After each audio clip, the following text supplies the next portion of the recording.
নমস্কার, সবাই কেমন আছো? আশা করি সবাই ভালো আছো। আমিও কিন্তু মোটামুটি ভালোই আছি।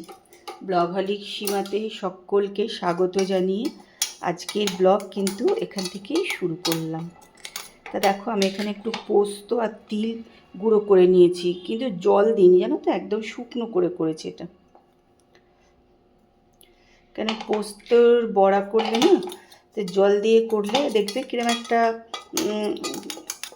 ভ্যাদ ভেদে মতন হয়ে যায়, করতে অসুবিধা হয়, তাই না?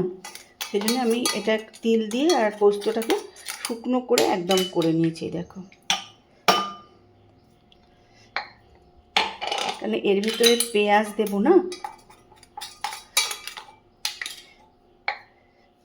এর ভেতরে যে এই যে পেঁয়াজ দেখো, কাঁচা লঙ্কা, পেঁয়াজ এগুলো দিয়ে দেবো না, এতেই কিন্তু অনেকটা তোমার জল জলে হয়ে যাবে পেঁয়াজ দিলেই। ওই জন্য আমি এতে আর জল দিয়ে এটাকে করিনি।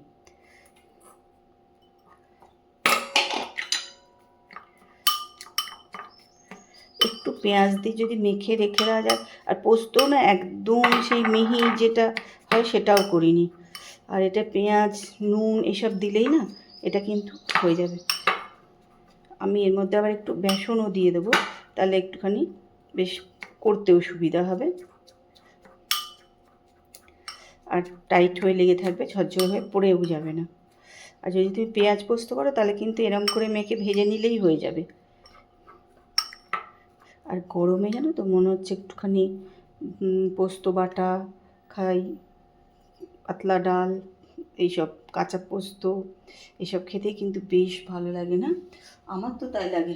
তোমাদের কীরকম কী খেতে ভালো লাগে জানিও। একটু পাতলা পাতলা খেতেই কিন্তু গরমে বেশ ভালো লাগে।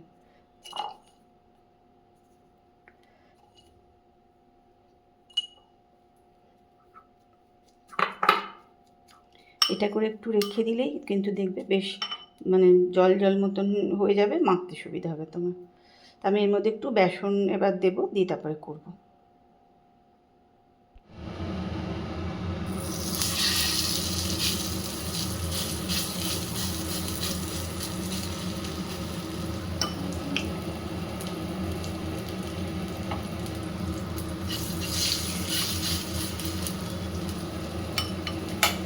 দেখো, আমি কিন্তু এখানে একটুও জল দিইনি।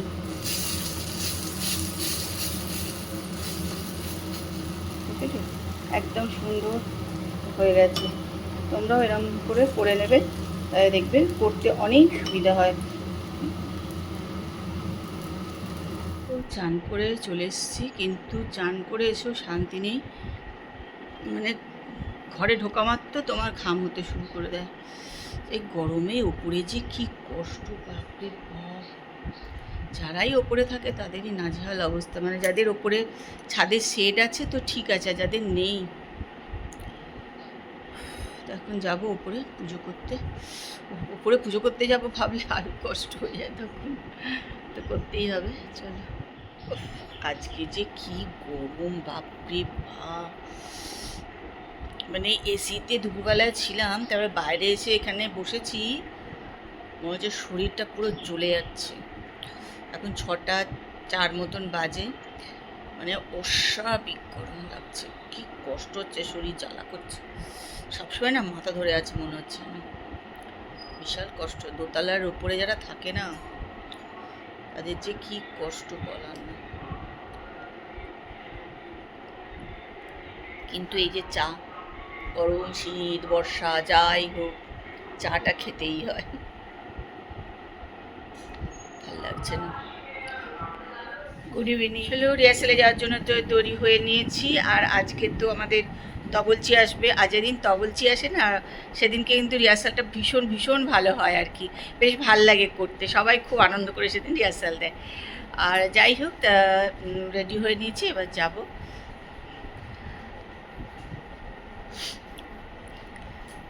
ফ্রেশও লাভ হয় না, তো দরদর করে ঘেমে যাচ্ছি সমান তালে। তা চলো, ওখানে গিয়ে আবার তোমাদের সঙ্গে কথা বলবো।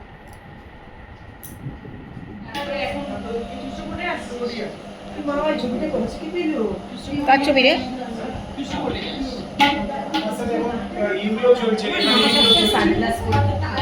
মা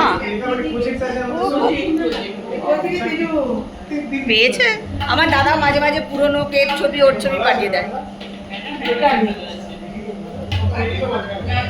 ছোটবেলায়। চলে আমরা সব রিহার্সাল চলে এসেছি, আজকে অজামিলও চলে এসেছি।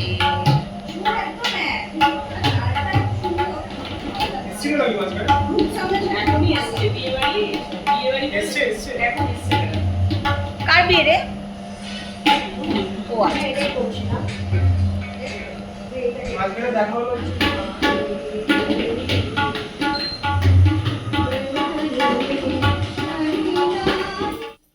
চলো রিহার্সাল টিহার্সাল দিয়ে চলে এসেছি বাড়িতে। এই যে বাড়িতে ঢুকলে মনে গরম, রাস্তাতে হাঁটলে কি আরাম। সবাই খালি বলছে রাস্তাতে থাকতে ভালো লাগছে, বাড়ির ভেতরে আর ঢুকতে ইচ্ছা করছে না।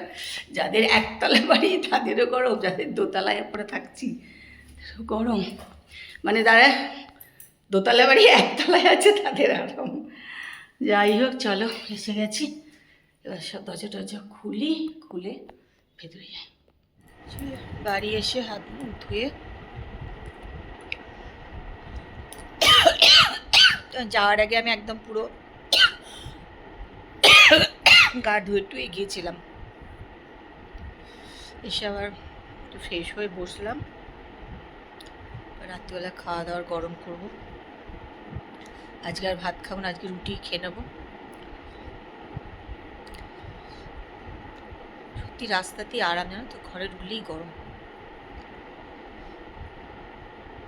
এই সবে গরম পড়েছে কদিন, তাতেই আমরা পাগল। সবটাতেই আমাদের অসুবিধা।